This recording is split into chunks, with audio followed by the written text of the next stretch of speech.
সালামু আলাইকুম প্রিয় দর্শক, দেখেন সৌদি আরবের রিয়াদে আল খায়ের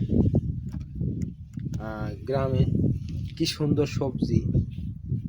বাংলাদেশে এত দ্রুত গাছে সবজি হয় না। এদেশে এমন একটা রহমত আছে, আল্লাহর রহমত আছে। দেখেন টমেটো গাছে ছোট থাকতে টমেটো ফুল এসেছে, কিন্তু আমরা বাংলাদেশে কৃষি যারা আছে তারা এত সহজে ফুল আনতে পারে না, গাছে অনেক টাইম লাগে। এজন্য এই দেশের সব কিছু অনেক ভালো, এই আর কি। সালামু আলাইকুম দর্শক, দেখুন এই পাতাটা হচ্ছে আমরা সৌদি আরবের নাম্বার 1 খানা হচ্ছে খেপসা, আলফাহাম খেপসা। এইটাই খেপসার ভিতরে এই পাতাটা আমরা চাউলের সাথে খাই। এই পাতাটা খালি আপনার রক্ত পরিষ্কার হবে, আপনার শরীরে রোগ বালা কম হবে।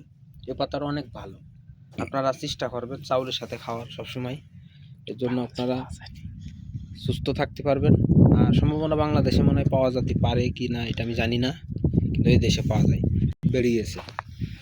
আপনারা দেখেন, আমরা মাজরা করেছি, কিছু লোক নেব এই জায়গায়। আপনারা যোগাযোগ করতে পারেন, যোগাযোগ করবেন।